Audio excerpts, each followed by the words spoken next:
my finger. I'll be saying that all day. I'd stay just as sweet as honey. That's not honey.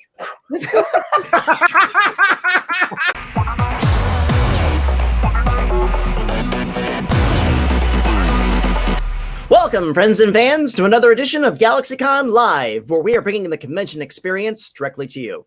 And today, we are going back to Spoonerville and breaking out our Powerline compact discs with a cast of the Goofy films. So without further ado, and hopefully without breaking anything, let's bring out our guests.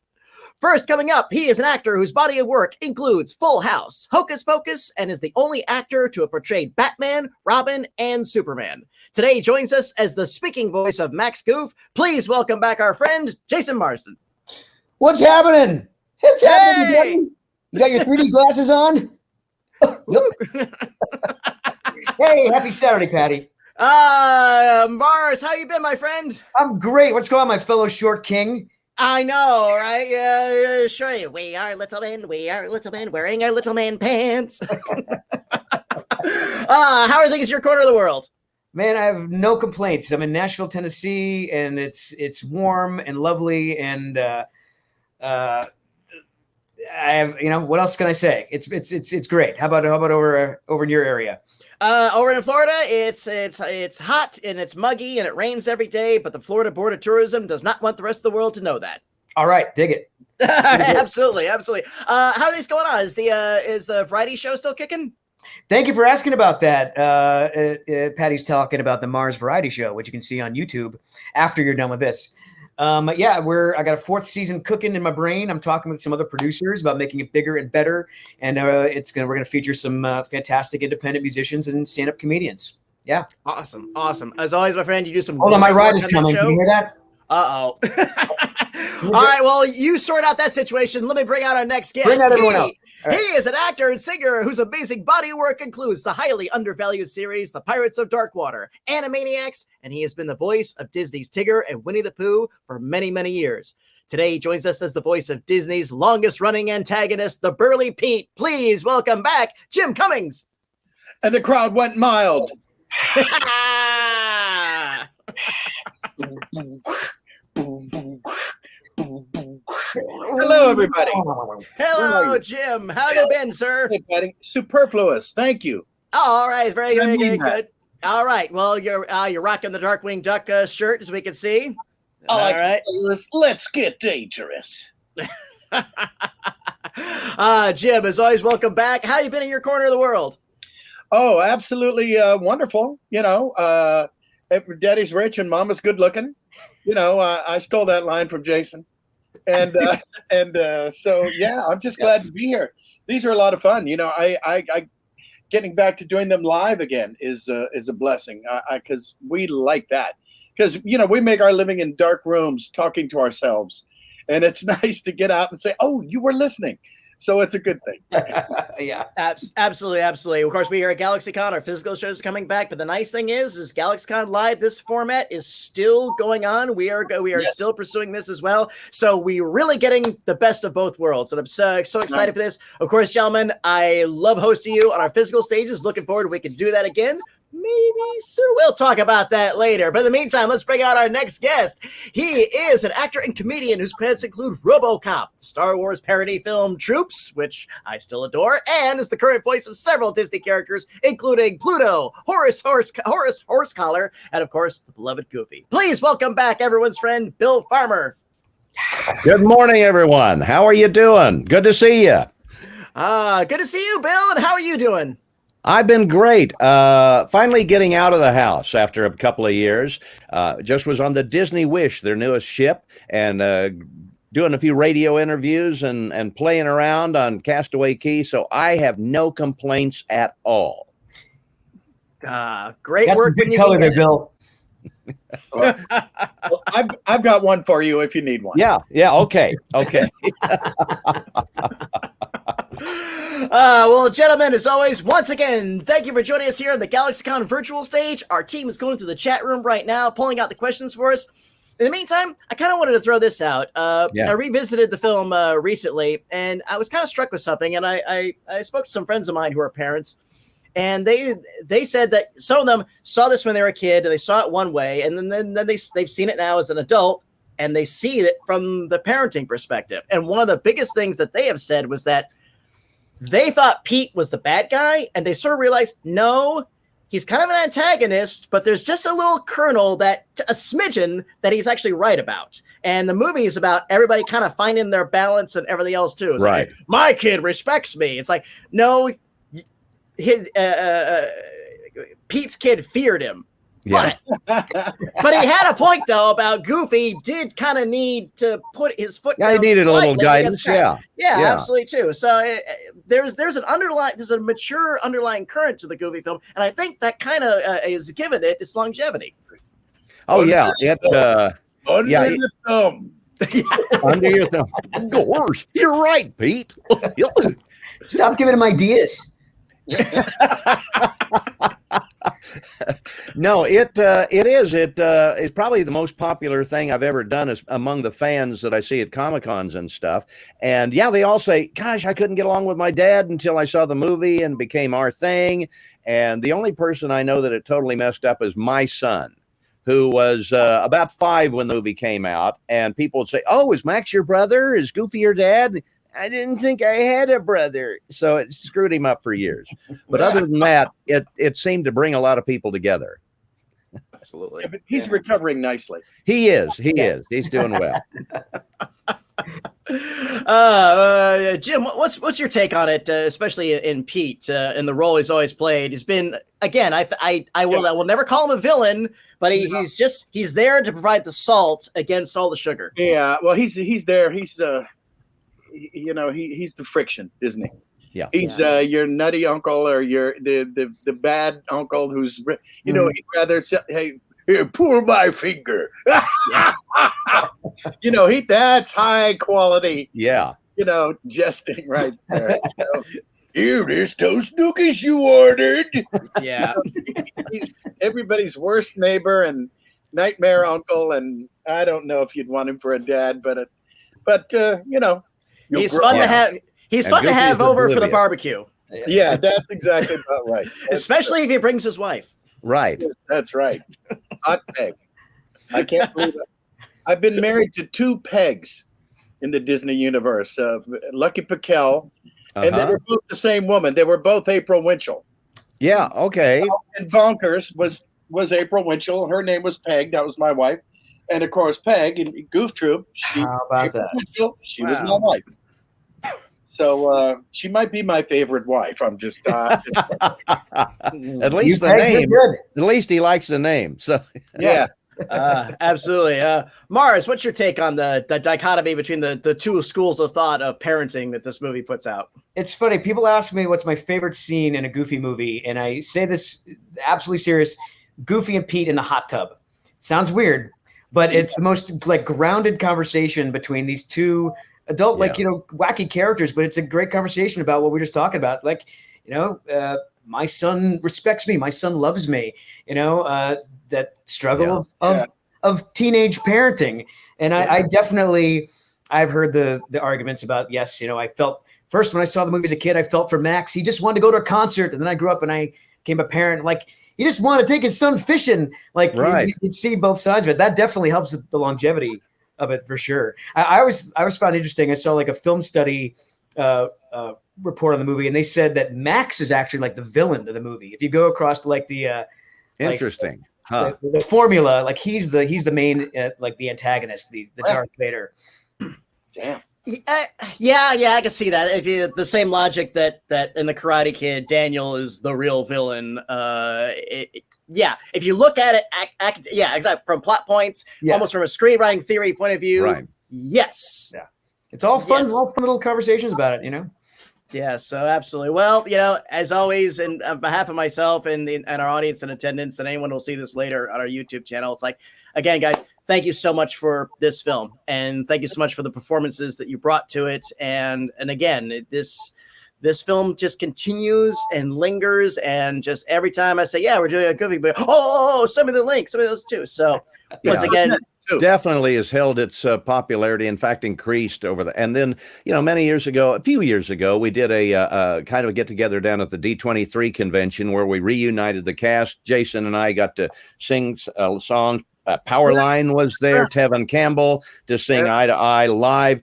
And the place just blew up. It was incredible. So sweet, yeah. I was blown away by the response that people had then and ever since. I'll say last night I was hanging at a friend's house and they have 2 little daughters, 5 and 2. And to entertain them, they put on Frozen. And they got quickly disinterested with that. And they think because I was there, like, well, let's put on a Goofy movie. They were hooked. So we got 2 more. Right. We got 2 more. Frozen schmozen. Yeah, right. we weren't in that, so whatever. Yeah, whatever. I'm surprised you weren't in that. I mean, you're in everything. I'm surprised in everything too. But I don't speak cold. No, the cold does bother me anyway. So, Oh, but seriously, There you have it. I did have to explain to my friend's kid that the street performer that got hit by the piano, he went to the hospital and he was okay. Yeah, there's no deaths. Cartoon characters. They meant to show him going to the hospital. Just got to go for it. Yeah, but anyway, but you like Powerline, don't you? Yeah. Yeah. Gentlemen, we are good to go to our audience questions. As always, Sure. Thank you for indulging my capricious curiosity. Let's go ahead and roll our first one. And this comes from Brian, who wants to know if Goofy and Max went to either Disneyland, Disney World, one of the worlds, what would their favorite attraction be? Or let's see. What would be the first thing that they would jump in line for? Probably Space Mountain, I would think. I think Goofy's life is chaotic anyway. He probably relishes that. So it'd definitely be a faster ride. Indiana Jones, something like that. Guardians of the Galaxy, something that gets you going. That would hold his attention. Yeah, I think that's where they would sort of like they would agree. I think they both like those thrill rides. Yeah, for sure. I would have guessed, Billy, that Goofy would have liked the Carousel of Progress. I like the Carousel of Progress. Frontier Town could have been the Carousel of Progress for him, going back to the Old West. What would they think of next? Stagecoaches, or something like that. You got to get a churro. Behind the time. Yeah, he liked churros. Yeah. Yeah. There you have it. Jim, what would Pete and his family have? Or where would Pete insist the family, we're going here first? Did I mention churros? Yes. Okay. Always a winner. I'll get a 6-pack of churros first of all, to fortify myself. And then, I don't know. You can't go to Splash Mountain because I don't think it's there anymore. Yeah. But I do there is a little ride or two at Disney World and Disneyland, something to do with Star Wars. I can't remember. Anyway, Millennium Falcon Smuggler's Run, you got to go on that because you do have to go on that. Yeah. Do you think Pete would enjoy the Winnie the Pooh ride? Well, it's like I always said to him, pull my finger. I'll be saying that all day. I'd stay just as sweet as honey. That's not honey. I gotta bounce on out of here. This is ridiculous. So don't stand too close. I don't even remember what the hell the question was, but how are we doing? We're doing good? Yeah, we got great. Fine. No problem. There you have it. Brian, great question to start us off with. Thank you. And what do we have next? Here's one from Zeb. How would you describe each of your characters in your own words? Well, I always thought Max is a little bit of a dick to his dad. I mean, if I talked to my parents the way he talked to his dad, I would have gotten such a smacker grounded. He's. I almost couldn't identify. I wasn't that angsty. Maybe it's because I was a child actor. I had a different path. But I think Max is a little hard edged. Me could have been a little softer. He had great taste in women and music. Yeah. Oh, there you go. Yeah. Goofy is kind of what you see is what people are like. In other words, very surface. he doesn't go too deeply into subtext. He is eternal optimist. Mhm. He always looks on the bright side, and no matter what happens and life throws him a lot of curves, he just gets up and continues on. Happy-go-lucky. That's kind of his base personality. Is he's just trusting and fun to be around. You know, he's just whatever he does, it's okay with him. Mhm. Yeah. Yeah. And Pete just wants to smash beer cans on his forehead.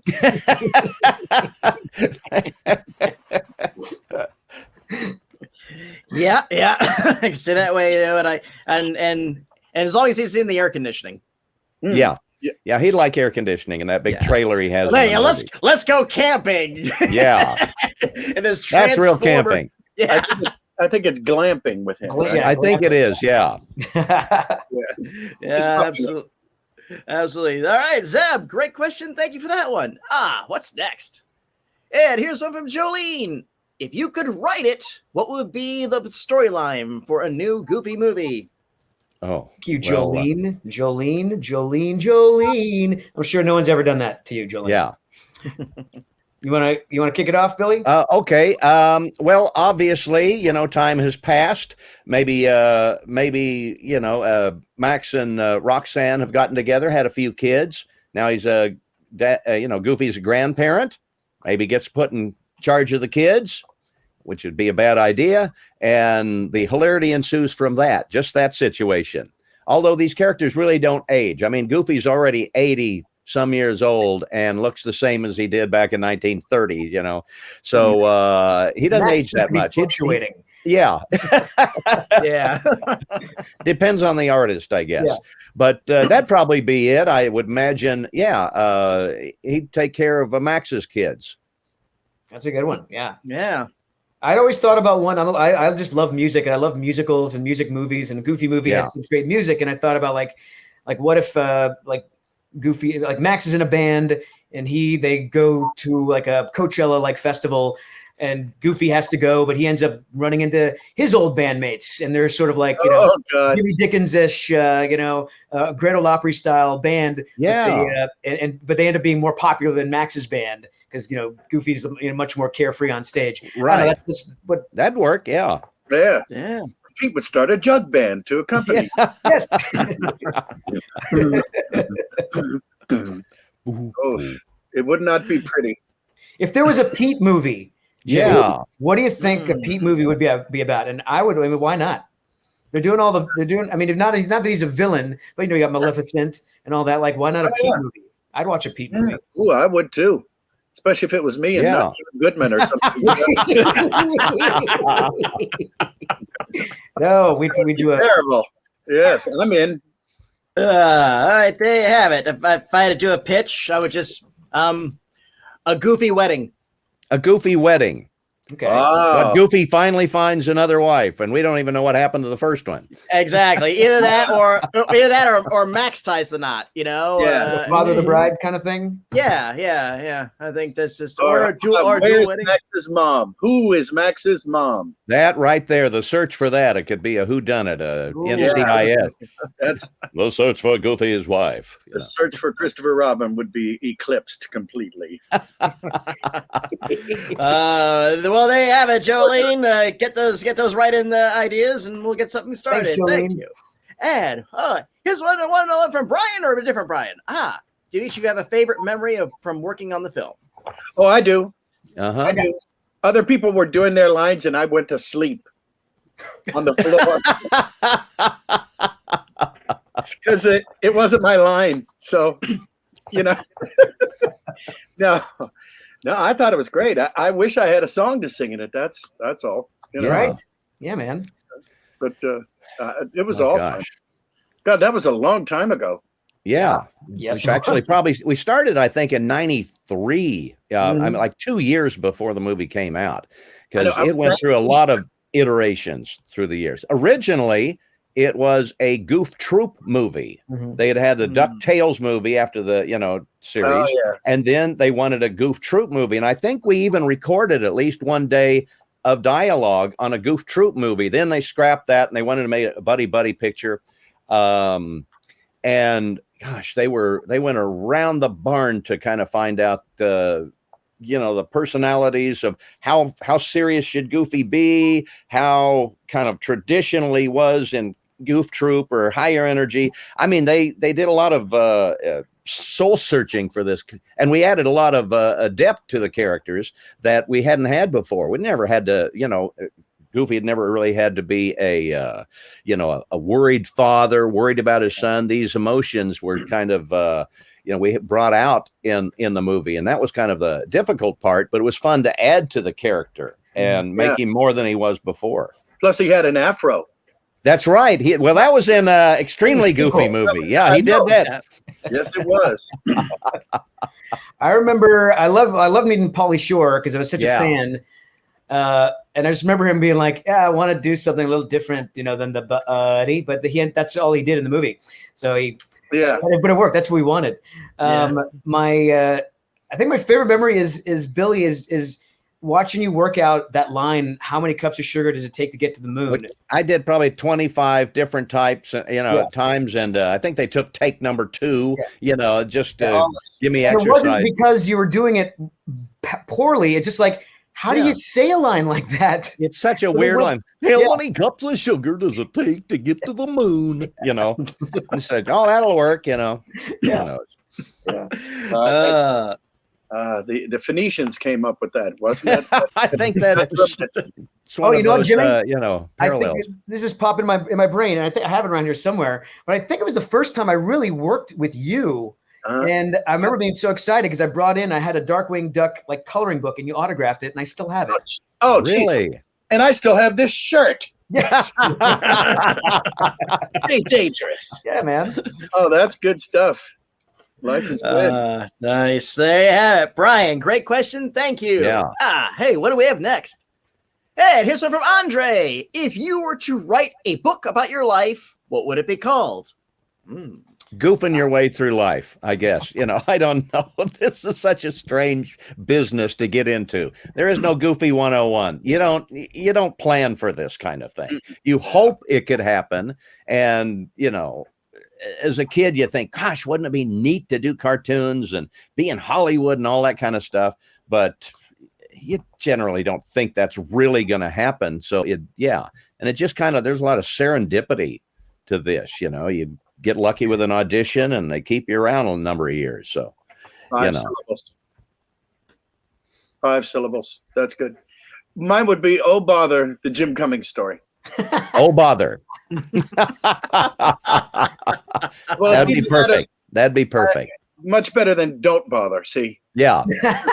You don't want that much more positive, Yes, much more positive. Mine would be called That Guy from That Show. Yeah, him. You don't know me, but you'll get to know me in this 20-page book. Wait. You're that guy from The Thing, right? Yeah. Yes, indeed. Absolutely. Well, there you go, Andre. On sale soon from where fine books are sold. And what do we have next? Oh, another one from Andre. If Goofy hosted his own game show, or I put it this way, if your characters hosted their own game show, what would the show be called? Gosh. Gorge, who'd have thunk it? Maybe, I don't know. I have no idea on that one. I kind of like that. Yes. Yeah. Gosh, my improv skills are failing me right now. And what would the game show be, huh? Yeah. Yeah. Just amazing facts like, what follows day? Oh, night. There you go. There you go. What follows in Gooby's game show, everybody wins. That's right. Yeah. No losers. I think Max would host like a Practical Jokers sort of show.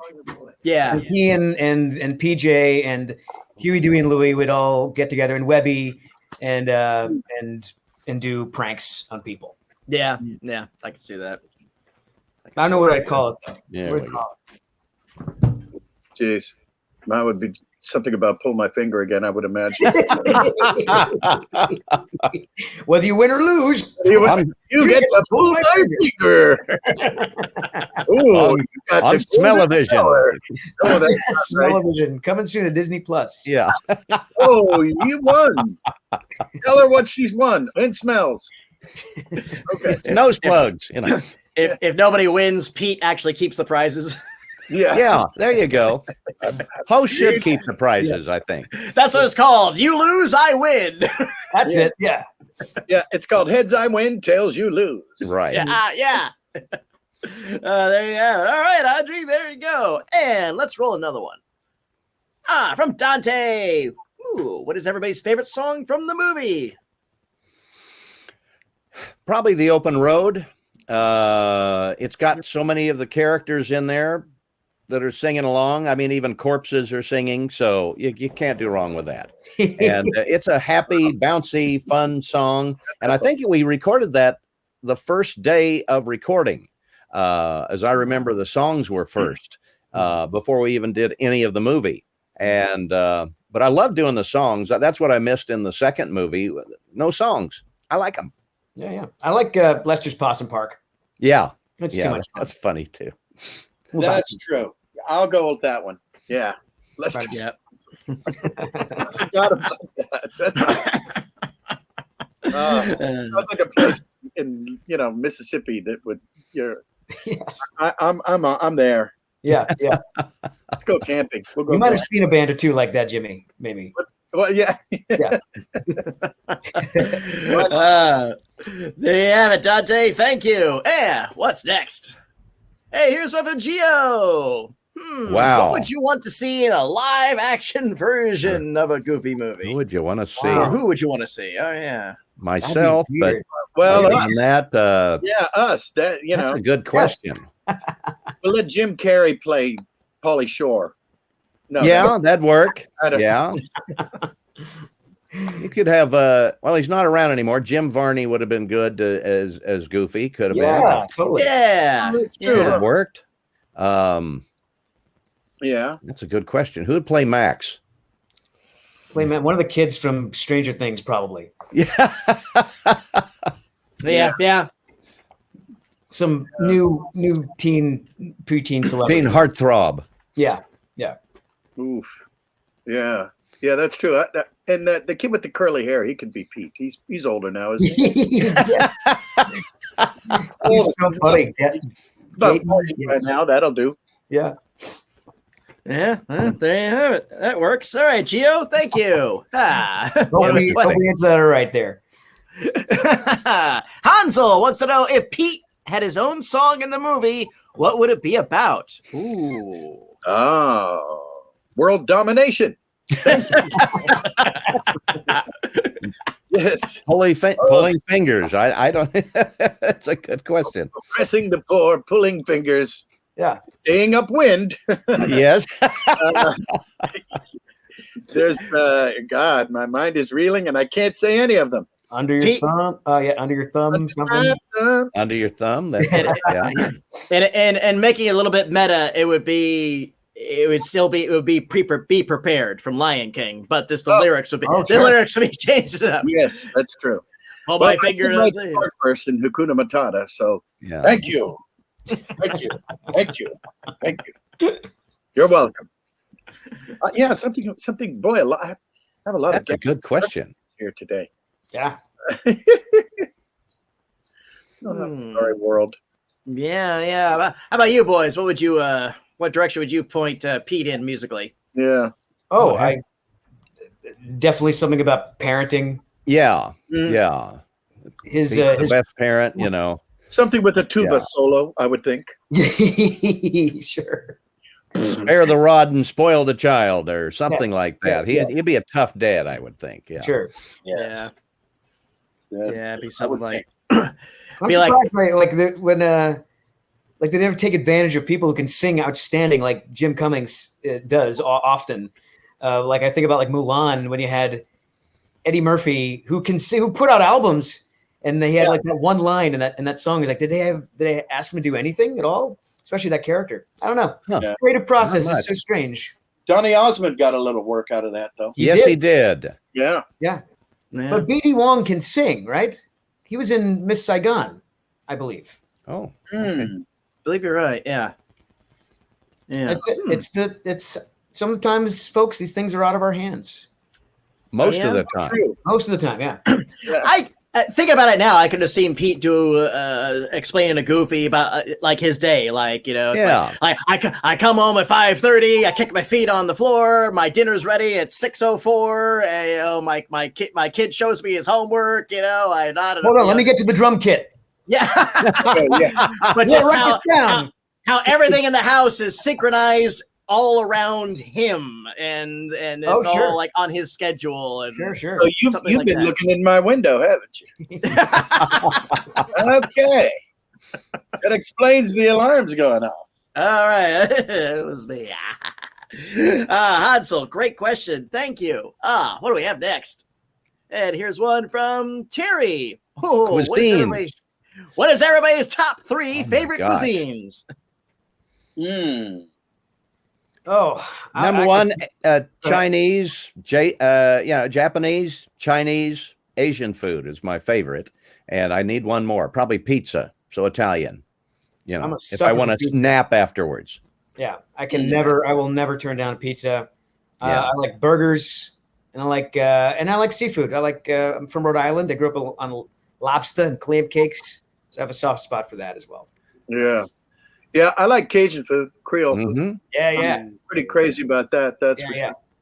And then, boy, oh boy, from there, I don't know. I mean, I make a mean red beans and rice. Yeah. My old deckhand days, learned how to do that on the river. Some people say, well, where'd you learn that? On the river? Oh, yeah. Did you work in a restaurant? No, I was on the river. I was on a boat. I was on a tugboat. And so that's, and I kind of fell in love with that whole cuisine. And then, of course, being a health nut, obviously anything that's fried twice. State fair food, yeah. You gotta rebatter it. They're really good crunch, there's absolutely the greatest thing I've ever eaten in my life was the first time I tried a deep fried Milky Way. I was like, yeah, there you go. That's all 4 of your basic food groups. Yeah, that's right. Yeah. Yes. Fair food. But I can only have one a year. There. All right, Terry, there you have it. Fun one. Thank you for that. What's next? Here's one from Alex. How do you all come up with the voices for your characters? Well, some of you inherited them from previous palettes, so yeah. There was already a template for Pete. Yeah, and Goofy, and and Jason came up with his guy. Yeah, originally in Goof Troop, it was the late amazing Dana Hill. Who was as a younger version, though. As a younger, correct. And I think for the film they wanted an authentic male sound, and I was and still am an authentic male. And, that's good. That's so cool. I was 18. I just knew that he was supposed to be young, so I like 14. And probably going through puberty, so his voice would crack a little bit, and I just kind of kept it. It's pretty much my own voice, and then throwing a little goofyisms, just like his pop. He can laugh, chuckle like his dad sometimes, much to his chagrin. But I used to love that. Oh, sorry. I love that. I yucked in public. I can't believe I did that. that nightmare he has about turning into his dad. Sometimes you get to do a voice match, which is doing a little bit different. Obviously, Goofy had been around a long time, and so it was doing the best copy of Pinto Colvig that I could do. But other characters that you come up with, you just kind of look at the character and just kind of get an organic feel of what should this guy sound like, and you send it in and hope for the best. And 9 out of 10 times it's not, but then you keep going until you get it right. Well, instincts are the best stinks. Yes, that's for sure. No doubt. I got a lot of stinks. Yeah, and Pete was already established. He was around. He's tied for first place as the oldest Disney character. He was at Steamboat Willie. Yeah, but before Steamboat, That character was featured in those. in the awesome Alice movies. comedies. The Alice comedies. Yeah. Yeah, I think he was in those He too. So it even predates, goes back further in the silent days, you know. Yeah. Yeah.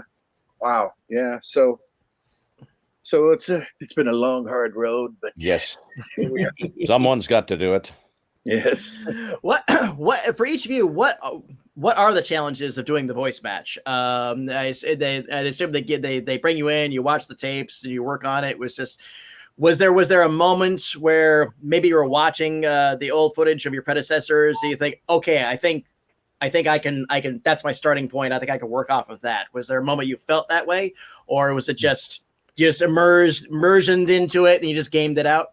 Yeah. I just got a cassette on a Friday afternoon of here's Goofy. You want to try out for this? I practiced it over the weekend, laid it down on a Monday. Then about a month later, they said they'd like to try me for one. And as I say, they don't, crown you. You're now Goofy for all time.